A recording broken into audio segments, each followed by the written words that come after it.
ரங்கசாமி அவர்களுக்கு பாரதிய ஜனதாவை எதிர்த்து தேர்தலில் நிற்பதற்கு முதுகெலும்பு கிடையாது. காங்கிரஸ் கட்சிக்கு அவர் துரோகம் செஞ்சவர். ரங்கசாமி துரோகம் செஞ்சவரை கட்சியில நாங்க சேர்க்க மாட்டோம். முதலமைச்சருக்கு விமானத்தில் பயணம் செய்வதற்கு ஏற்படுகின்ற அச்சத்துக்கு காரணம் என்ன? அப்பா பைத்தியசாமி கோயிலில் சாமி கும்பிடுவதற்காக நித்தி ஆயோக் கூட்டத்தை அவர் புறக்கணிப்பார் என்று கூறுவது வேடிக்கையாக இருக்கிறது. ஒரு பிரதமரையே அவமதிப்பதாக இருக்கிறது. நித்தி ஆயோக் கூட்டத்தை அவமதிப்பதாக இருக்கிறது. கோயிலில் சாமி கும்பிடுவதற்காக மத்திய அரசால் பிரதமர் அவர்களால் கூட்டப்பட்ட கூட்டத்தை ரங்கசாமி அவர்கள் புறக்கணிப்பதற்கு இது ஒரு காரணமா? இதற்கு ரங்கசாமி அவர்கள் தான் பதில் சொல்லணும். மாநிலத்துடைய வளர்ச்சி, மாநிலத்துடைய முன்னேற்றம், மாநில மக்களுடைய நலன் முக்கியமா, கோயிலில் சாமி கும்பிடுவது முக்கியமா? புதுச்சேரி மாநில மக்களை அவமதிப்பதாக இருக்கு. பத்திரிகையாளர் கேட்ட கேள்விக்கு இன்னொரு கேள்விக்கு முக்கியமான கேள்விதான், நீங்கள் பாரதிய ஜனதாவோடு கூட்டணி சேர்ந்து தேர்தலில் நிற்பீர்களா, 2026 நிற்பீர்களா என்று கேட்டதற்கு பதில் சொல்லாமல் ரங்கசாமி ஓடிவிட்டார். ரங்கசாமி அவர்கள் இருக்கும் இடம் தெரியாமல் போய்விடுவார். என்ஆர் காங்கிரஸ் கட்சி சுக்குநூறாக உடைந்து விடும். தென் மாநிலங்களுக்கு, குறிப்பாக தமிழ்நாடு, புதுச்சேரிக்கு ரயில்வே துறையால் ஒதுக்கப்பட்ட நிதி 727 கோடி ரூபாய் 12 திட்டங்களுக்காக 727 ஒதுக்கப்பட்ட நிதி செலவிடாமல் திருப்பி அனுப்பப்பட்டதாக செய்திகள் வந்து கொண்டிருக்கின்றன. அதில் கிழக்கு கடற்கரை சாலை வழியாக சென்னையிலிருந்து புதுச்சேரிக்கு ரயில்வே திட்டம், இதை நாங்கள் தொடர்ந்து வலியுறுத்தி இருக்கிறோம். நான் பாராளுமன்ற உறுப்பினராக இருந்த பொழுது கூட இந்த கோரிக்கையை முன்வைத்திருக்கிறேன். அது மட்டுமல்ல, தமிழ்நாட்டுக்கு கிடைக்க வேண்டிய நிதியை, ரயில்வே திட்டத்துக்கு கிடைக்க வேண்டிய நிதியை வேண்டுமென்றே ரயில்வே துறையானது அந்த தொகையை திருப்பி அனுப்பி இருப்பது வன்மையாக கண்டிக்கத்தக்க. ஒரு ரயில்வே திட்டம் கொண்டு வருவதற்கு பல ஆண்டு காலம் ஆகும். முதலில் திட்டம் தயாரிக்கப்பட வேண்டும், அதற்கு ரயில்வே துறை ஒப்புதல் அளிக்க வேண்டும், நிதித்துறை ஒப்புதல் பெற வேண்டும். இப்படி எல்லாம் முடிந்த பிறகு, அந்த நிதி வந்த பிறகு அந்த திட்டங்களை நிறைவேற்றாமல் அந்த பணத்தை தெற்கு ரயில்வே திருப்பி அனுப்பியது என்பது ஏற்றுக்கொள்ள முடியாத ஒன்று. இதிலிருந்து மிக தெள்ள தெளிவாக மத்திய ரயில்வே அமைச்சர் தென் மாநிலங்களை புறக்கணிக்கிறார் என்பது தெளிவாக தெரிகிறது. உடனடியாக தேவையான நிதியை அனுப்பி அந்த திட்டங்கள் நடைமுறைப்படுத்துவதற்கு நடவடிக்கை எடுக்க வேண்டும் என்று நான் கேட்டுக்கொள்கிறேன். 2 தினங்களுக்கு முன்பு புதுச்சேரியில் பத்திரிகைகளுக்கு பேட்டி அளித்த மரியாதைக்குரிய சபாநாயகர் செல்வம் அவர்கள், மரியாதைக்குரிய முதலமைச்சர் ரங்கசாமி அவர்கள் நித்தி ஆயோக் கூட்டத்திற்கு ஏன் போகவில்லை என்று அதற்கு விளக்கம் அளித்திருக்கிறார். அதில் 2 விளக்கங்கள். ஒன்று, முதலமைச்சர் அவர்கள் விமானத்தில் செல்வதை தவிர்க்கிறார்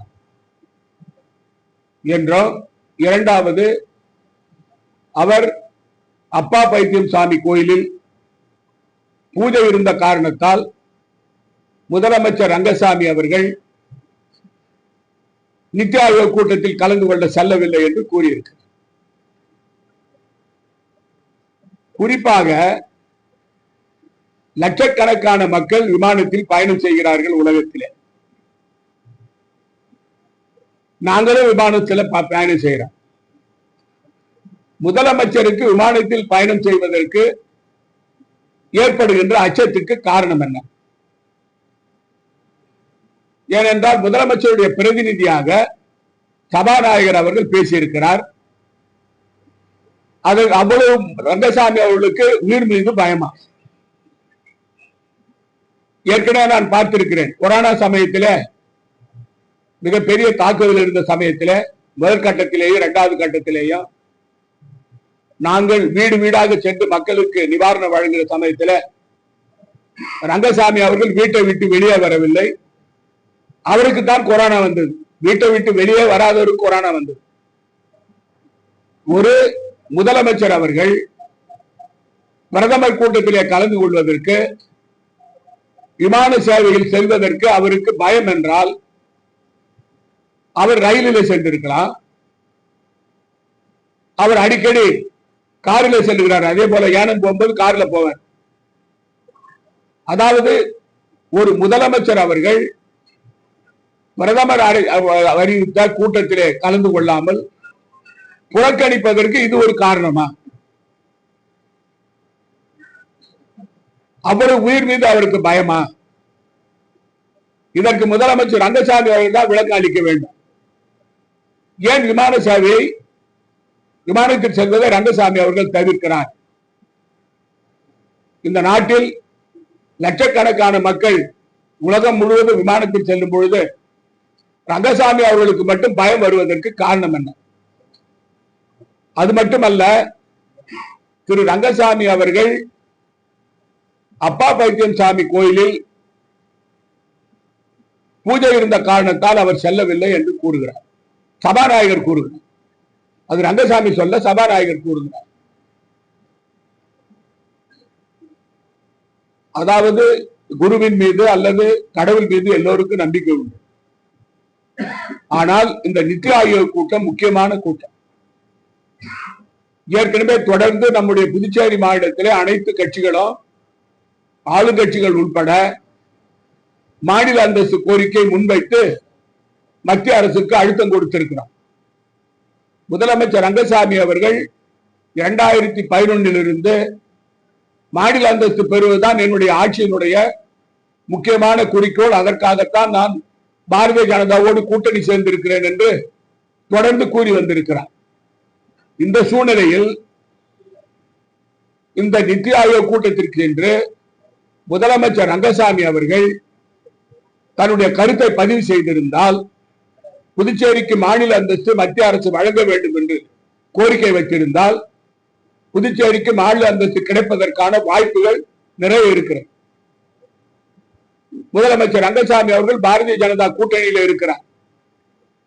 பாரதிய ஜனதா புதுச்சேரியில என்ஆர் காங்கிரஸோடு கூட்டணி ஆட்சி நடத்துகிறது. இந்த சூழ்நிலையில ரங்கசாமி அவர்கள் அப்பா பைத்தியம் சாமி கோயிலில் சாமி கும்பிடுவதற்காக நித்தி ஆயோக் கூட்டத்தை அவர் புறக்கணிப்பார் என்று கூறுவது வேடிக்கையாக இருக்கிறது. ஒரு பிரதமரையே அவமதிப்பதாக இருக்கிறது. நித்தி ஆயோக் கூட்டத்தை அவமதிப்பதாக இருக்கிறது. இது ஒரு காரணமா? கோயிலில் சாமி கும்பிடுவதற்காக மத்திய அரசால், பிரதமர் அவர்களால் கூட்டப்பட்ட கூட்டத்தை ரங்கசாமி அவர்கள் புறக்கணிப்பதற்கு இது ஒரு காரணமா? இதற்கு ரங்கசாமி அவர்கள் தான் பதில் சொல்லணும். ஏனென்றால் சபாநாயகர் அவர்கள் முதலமைச்சரை பாதுகாப்பதற்காக பேசியிருக்கிறாரா அல்லது அவரை இழிவுபடுத்துவதற்காக பேசியிருக்கிறார்? இந்த புதுச்சேரி மாநில மக்கள் எல்லாம் எண்ணி நகையாடுகிறார்கள். மாநிலத்துடைய வளர்ச்சி, மாநிலத்துடைய முன்னேற்றம், மாநில மக்களுடைய நலன் முக்கியமா, கோயிலில் சாமி கும்பிடுவது முக்கியமா? கோயில் சாமி கும்பிடுவதை யாரும் தடுக்கவில்லை. எல்லோருக்கும் உரிமை உண்டு. முதலமைச்சர் ரங்கசாமி அவர்கள் அப்பா பைத்திய சாமி கோயில 24 மணி நேரம் இருக்கலாம், யாரும் ஆனான்னு சொல்லல. ஆனால் நித்தி ஆயோக் கூட்டத்தில் அவர் கலந்து கொள்ளாததற்கு அப்பா பைத்திய சாமி கோயிலுடைய அந்த கோயிலுடைய கூட்டத்தை, கோயிலுக்கு சாமி கும்பிட போறதுனால அவர் போகலன்னு சொல்வது ஒரு வேடிக்கையாக இருக்கிறது, விந்தையாக இருக்கிறது. புதுச்சேரி மாநில மக்களை அவமதிப்பதாக இருக்கு. இது போன்ற கோமாளிகள் எல்லாம் புதுச்சேரி மாநிலத்தில் ஆட்சியில் இருக்கிறாங்க. புதுச்சேரி மாநில மக்கள் இவர்களை பார்த்துக் கொண்டிருக்கிறார்கள். ஒரு மாநில முதலமைச்சருடைய கடமை, நான் முதலமைச்சராக இருந்தபோது ஒவ்வொரு நித்தி ஆயோக் கூட்டத்திலே நான் கலந்து கொண்டேன். இந்த கோரிக்கை, மாநில அந்தஸ்து கோரிக்கை முன்வைத்தேன். அது மட்டுமல்லாமல் மாநிலத்திற்கு சிறப்பு நிதி கொடுப்பது, மாநிலத்தினுடைய கடனை தள்ளுபடி செய்வது, புதுச்சேரி மாநிலத்தை மத்திய நிதி கமிஷன் சேர்ப்பது, இந்த கோரிக்கையை நான் வலியுறுத்தி பேசியிருக்கிறேன். அது நிதி அமைச்சருடைய கூட்டத்திலும் பேசியிருக்கிறேன். பிரதமர் கூட்டிய 4 ஆண்டு கால அந்த கூட்டத்திலும் கலந்து கொண்டு நான் பேசியிருக்கிறேன், வலியுறுத்தி இருக்கிறேன். முதலமைச்சர் அவர்கள் இந்த சூழ்நிலையில் டெல்லியிலே ஆட்சி மாற்றம் ஏற்பட்டிருக்கின்ற சமயத்தில், அங்கே பாஜக ஆட்சி வந்திருக்கிற சூழ்நிலையில புதுச்சேரிக்கு மாநில அந்தஸ்து கொடுப்பதற்கான ஏதுவான சூழ்நிலை இருக்கிறது. அதை பெறுவதற்கு ரங்கசாமி எந்த முயற்சியும் எடுக்காமல் மாநில அந்தஸ்து என்று சொல்லி புதுச்சேரி மாநில மக்களை ஏமாற்றி கொண்டு வருகிறார். இதிலிருந்து அதுதான் தெளிவாக தெரிகிறது. புதுச்சேரி மாநிலத்துக்கு மாநில அந்தஸ்து வந்தால் நமக்கு 42% வருவாயில உள்ள நிதி கிடைக்கும். இப்பொழுது நமக்கு 22% தான் கிடைக்குது. நமக்கு 4500 கோடி ரூபாய் கிடைக்கின்ற வாய்ப்பு இருக்கிறது. அதன் மூலமாக நம்முடைய பட்ஜெட்டை நாம் உயர்த்த முடியும்.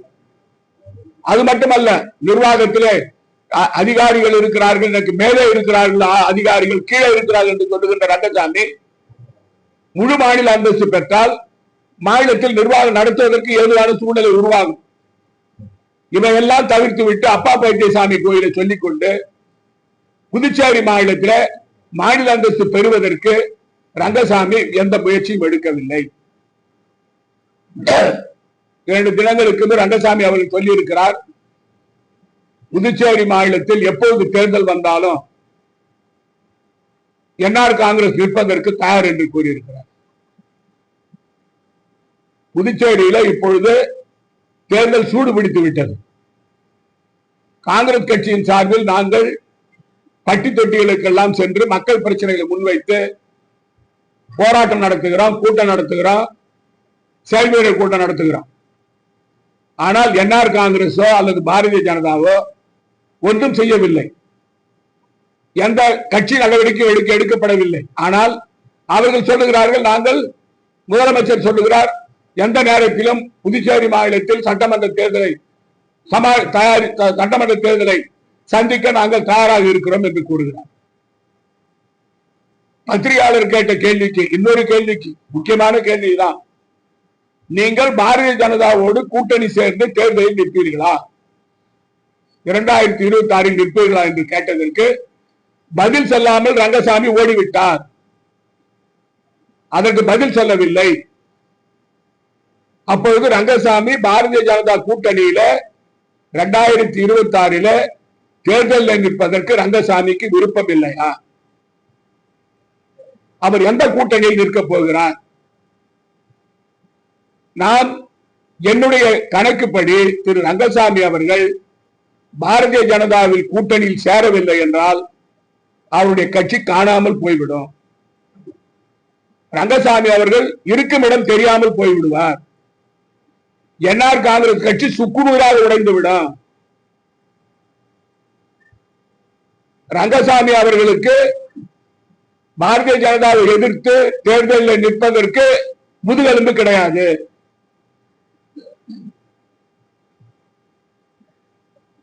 ஆனால்தான் வாயை மூடிக்கொண்டு போயிருக்கிறார். சுமார் 6 மாதங்களுக்கு முன்பு புதுச்சேரிக்கு வந்த மேலிட பார்வையாளர், முன்னாள் மத்திய அமைச்சர், இப்பொழுது கேரள மாநிலத்துடைய மாநில தலைவர் திரு ராஜீவ் சந்திரசேகர் அவர்கள் பத்திரிகையாளர்களை ரங்கசாமி முன்னிலையிலே கேட்டிருக்கிறார், அடுத்த தேர்தலில் பாஜக என்ஆர் காங்கிரஸ் கூட்டணி இணையும் என்று கூறியிருக்கிறார். இதிலிருந்து பாரதிய ஜனதா என்ஆர் காங்கிரஸை பொறுத்தவரையில அவர்களோடு கூட்டணி செல்வதற்கு தயாராக இருக்கிறார்கள். ரங்கசாமி அவர்கள் என்ஆர் காங்கிரஸ் கட்சி பாரதிய ஜனதாவோடு கூட்டணி இல்லை என்று சொன்னால் அந்த கட்சி காணாமல் போய்விடும். இதுதான் நிதர்சனமான உண்மை. அது மட்டுமல்ல, இந்த புதுச்சேரி மாநிலத்தில் ரங்கசாமி அவர்கள் புதுச்சேரி மாநில மக்களுக்கு கொடுத்த வாக்குறுதிகளை எல்லாம் நிறைவேற்றி விட்டேன், படிப்படியாக நிறைவேற்றி விட்டேன் என்று கூறுகிறார். இன்னொரு புறம் அதிகாரிகள் ஒத்துழைப்பு இல்லை என்று கூறுகிறார். ஆனால் அனைத்து திட்டங்களும் அரைகுறையிலே நிற்கிறது. எந்த புதிய கட்டமைப்பும் உருவாக்கப்படவில்லை, புதிய தொழிற்சாலைகள் வரவில்லை, வேலை வாய்ப்புகள் தனியார் துறையிலே வரவில்லை, மேம்பாலங்கள் கட்டப்படவில்லை. இந்த ஆட்சியில் ஒட்டுமொத்தமாக ஊழலை தவிர வேறொன்றும் நடைபெறவில்லை. முதலமைச்சர் சட்டமன்றத்தில் வாக்குறுதி அளித்தார். இந்த அரசு குறிப்பாக தற்காலிக ஆசிரியர்களுக்கு அவர்களுக்கு பணி நிரந்தரம் செய்வதற்கு அவர்கள் போராட்டம் நடத்தினார்கள். 2 மாதங்களுக்கு முன்பு போராட்டம் நடத்தினார்கள். அந்த போராட்டத்திற்கு பிறகு முதலமைச்சர் சந்தித்தார்கள். அதே போல கல்வித்துறை அமைச்சரும் சந்தித்தார்கள். அவர்கள் நாங்கள் பணி நிரந்தரம் செய்வதற்கு நடவடிக்கை எடுக்கிறோம், 2 மாதத்தில் அதற்கான பணியை முடிப்போம் என்று சொன்னார். 2 மாதம் முடிந்து விட்டது. அந்த தற்காலிக ஆசிரியர்களை பொறுத்தவரையில இதுவரைக்கும் அவளுக்கு மார்ச் மாதம் 31ஆம் தேதியோடு 2025 அவருடைய பதவி காலம் முடிந்து விட்டது. அதை நீட்டித்து கொடுப்பதற்கு கூட இவர்கள் நடவடிக்கை எடுக்கவில்லை. அந்த தற்காலிக ஆசிரியர்கள் எல்லாம் வெளியில குறைந்த சம்பளத்திலே வேலை செய்கிறார்கள். அவர்களுக்கு பணி கிடைக்கவில்லை. முதலமைச்சர் கொடுத்த வாக்குறுதி என்ன ஆயிற்று? இது போன்ற பல வாக்குறுதிகளை கொடுத்து ஒன்றை கூட நிறைவேற்றாமல் புதுச்சேரி மாநில மக்களை ரங்கசாமி ஏமாற்றி வருகிறார். இந்த ஆசிரியர்களுக்கு உடனடியாக அவர்களுக்கு தற்காலிக முறையில 1 வருட காலத்திற்கு பதவி நீடிப்பு கொடுக்கப்பட வேண்டும். அதற்கு இடையில் அவர்களை பணி நிரந்தரம் செய்வதற்கு நடவடிக்கை எடுக்கப்பட வேண்டும் என்று நான் புதுச்சேரி முதலமைச்சர் ரங்கசாமி அவர்களை நான் கேட்டுக்கொள்கிறேன். சபாநாயகர் அவர்கள் தன்னுடைய பேட்டியில சட்டமன்றம் கட்டுவதற்கு தலைமைச் செயலாளர் முட்டுக்கட்டையாக இருக்கிறார் என்று கூறியிருக்கிறார். இந்த குறிப்பா எங்களுடைய ஆட்சி காலத்துல சட்டமன்றம் கட்டுவதற்கு அதற்கான நிதியை 200 கோடி ரூபாய் பாராளுமன்ற சபாநாயகர் அவர்களை சந்தித்து பாராளுமன்றத்துக்கு ஒதுக்கப்பட்ட நிதியிலிருந்து கொடுக்க வேண்டும் என்று கேட்டோம். அதே போல நிதி அமைச்சரை சந்தித்து பேசினோம். அதற்கு நாங்கள் இடம் தேர்வு செய்தது இப்பொழுது இருக்கிற சட்டமன்றம். அதற்கு பக்கத்தில் உள்ள ஒரு கிளப், இந்த பகுதியில் உள்ள தெற்கு பகுதியில் உள்ள மருத்துவத்துறையினுடைய தலைமை அதிகாரியினுடைய இடம். இதையெல்லாம் சேர்த்து சட்டமன்றம் கட்டுறது, முதலமைச்சர் அமைச்சர் அலுவலகம், சட்டமன்ற உறுப்பினர் அலுவலகம், கட்சி அலுவலகம், இதெல்லாம் கட்டுறதுக்காக நாங்க திட்டம் போட்டோம். ஆனால் அந்த நிதி மத்திய அரசு எங்களுக்கு கொடுக்கவில்லை. ஆனால் இப்பொழுது தட்டாஞ்சாவடியில அதை கட்டுவதற்கு மரியாதைக்குரிய சபாநாயகர் அவர்கள் திட்டம் போட்டார். அவர் ஆட்சிக்கு வந்த 4-5 மாசத்திலேயே புதுச்சேரியில சட்டமன்றம் கட்டுவதற்கு அதற்கு அடிக்கல் நாட்டுவதற்காக மத்திய உள்துறை அமைச்சர் அமித்ஷா வருகிறார் என்று கூறினார். அது முடிந்து சட்டமன்றத்துக்கு முதல்ல கோரிக்கை வைத்தது 300 கோடி. அது இப்பொழுது 675 கோடி ஆயிருக்கு. இன்னைக்கு 675 கோடி சட்டமன்றம் கட்டுறதுக்கு கேட்கிறார், சபாநாயகர் கேட்கிறார். இப்பொழுது இருக்கிற சட்டமன்றம் இருக்கிற பகுதியில அதை புதிதாக கட்டுவதற்கு என்ன பிரச்சனை? ஏற்கனவே அந்த தட்டாஞ்சாவடி பகுதியில பல கூட்டுறவு நிறுவனங்கள் இருக்கின்றன. குறிப்பா புதுச்சேரியுடைய மைய பகுதியில இந்த சட்டமன்றம் இருப்பதால பார்வையாளர்கள் வருவதற்கும் அதிகாரிகள் வருவதற்கும் ஏதுவான சூழலை உருவாகும். ஆனால் அதை விடுத்து 675 கோடி ரூபாய் ஒரு சட்டமன்றம் கட்டுறதுக்காக புதுச்சேரியில 33 உறுப்பினர்களுக்கு ஒரு சட்டமன்றம் கட்டுவதற்கு 675 கோடி ரூபாய் தேவையா? மக்கள் வரி பணத்தை ஏன் நாம் வீணாக்க வேண்டும்? இது ஊதாரித்தனமான செலவு. தேவையான 200 கோடி ரூபாயில் அதிகப்படியாக 200 கோடி ரூபாயில் நாம் சட்டமன்றத்தை கட்டலாம். இதற்காக நான் மேகாலயா சென்று மேகாலயாவில் பார்த்தேன். அதே போல மணிப்பூர்ல பார்த்தேன். சட்டமன்றம் மிக அழகாக கட்டப்பட்டிருக்கிறது. அவங்க கட்டணத்தை 220 கோடி தான் கட்டியிருக்காங்க. 675 கோடி ரூபாய்க்கு வேலையே இல்லை. இது உள்நோக்கத்தோடு 675 கோடி ரூபாய்க்கு சட்டமன்றம் கட்ட வேண்டும் என்று சபாநாயகர் அவர்கள் கோப்புகளை அனுப்பி அதற்கு நிறைவேறாத காரணத்தால் தலைமைச் செயலாளரை குறை கூறுகிறார். இது வன்மையாக கண்டிக்கத்தக்கது. புதுச்சேரியினுடைய பட்ஜெட் என்ன? 12,000 கோடி. சட்டமன்றம் கட்டுறதுக்கு 675 கோடி தேவையா? அதுக்கு மக்கள் நல திட்டங்களை நிறைவேற்றலாம், மேம்பாலங்களை கொண்டு வரலாம், சாலைகளை புதுப்பிக்கலாம், பாதாள சக்கர திட்டத்தை நிறைவேற்றலாம், வெள்ள தட்டுப்பாடு திட்டத்தை நிறைவேற்றலாம், தடுப்பணையை கட்டலாம். அதை விட்டுட்டு 675 கோடி ரூபாயில சட்டமன்றம் கட்டுறதுக்காக நிதியை கேட்பது என்பது உள்நோக்கம் கொண்டது என்று கூறிக்கொண்டது.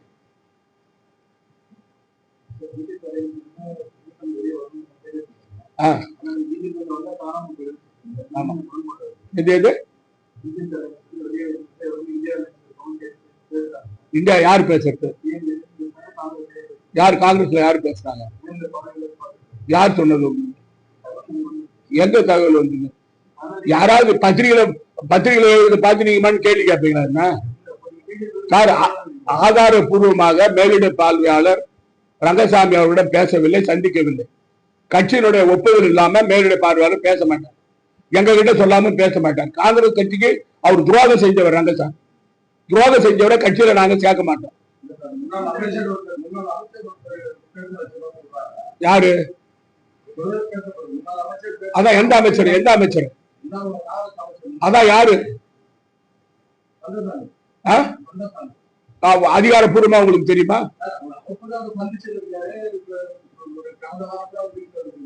சார், ஒரு முதலமைச்சரை மரியாதை நிமித்தம் சந்திக்கிறது வேற. நான் கூட தான் முதலமைச்சருடைய பதவி பிரமாணத்துக்கு போனோம்.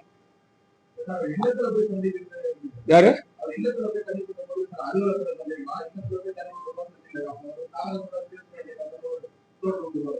அது எப்படி சொல்ல முடியும் சார்? இது கூட்டணின்றது நாம முடிவு பண்றது இல்லை சார். எங்க கட்சி தலைமை முடிவு பண்ண. யாரு? என்னுடைய கருத்தை நான் சொல்றேன். ஆமா.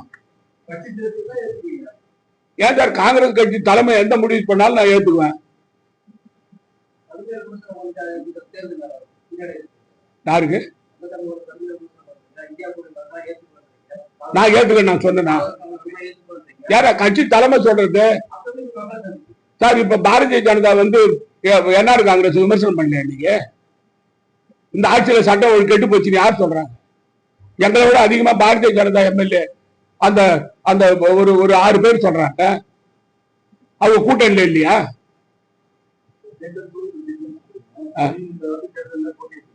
யாரு?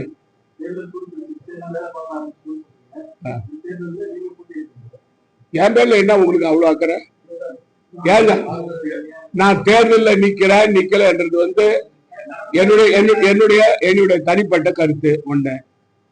ரெண்டாவது, கட்சி தலைமை என்ன முடிவு பண்ணுதோ அதை நான் கேட்பேன். அதான் என்னுடைய முடிவு.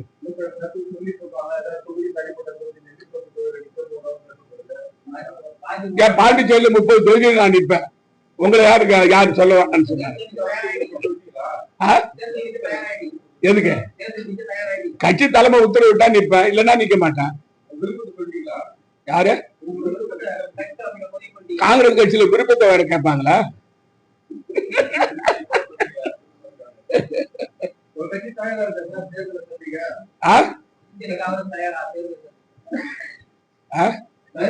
ரங்கசாமியோட 100 பங்கு நாங்க தயார். அதாவது இந்தியா கூட்டணிக்கு வெற்றி வாய்ப்பு பிரகாசமாக இருக்கிறது.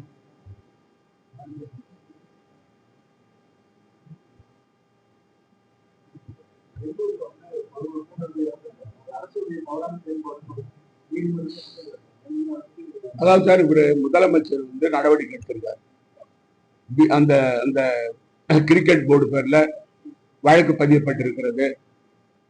காவல்துறை அதிகாரிகள் அவர்கள் வந்து தகுதி நீக்கம் செஞ்சிருக்காங்க, இடைக்காலமா பண்ணியிருக்காரு. நீதிபதி விசாரணை ஆரம்பிச்சிருக்கிறாங்க.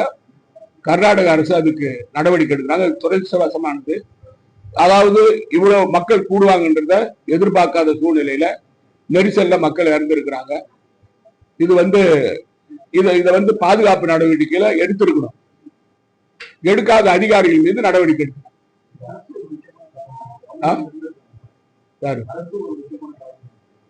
அதுதான் வந்து அதுக்கு வருத்தம் தெரிவிச்சிருக்காரு. முதலமைச்சர் வந்து மன்னிப்பு கேட்டிருக்காரு.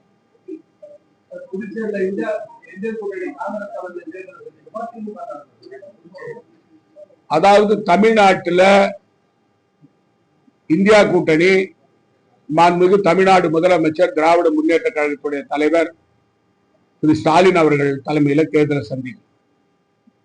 புதுச்சேரி மாநிலத்தை பொறுத்த வரைக்கும் காங்கிரஸ் கட்சியுடைய தலைவர் திரு மல்லிகார்ஜுன் கார்கே, தலைவர் ராகுல் காந்தி அவர்கள் தலைமையில புதுச்சேரி மாநிலத்துல காங்கிரஸ் தலைமையில தேர்தலை இந்தியா கூட்டணி சந்திக்கும். முடக்குவாதம், மூலம் உள்ளிட்ட நோய்களுக்கு சிறப்பு சிகிச்சை பெற ஸ்ரீவித்யா சித்தா மற்றும் வர்மா மருத்துவமனை, அரியலூர்.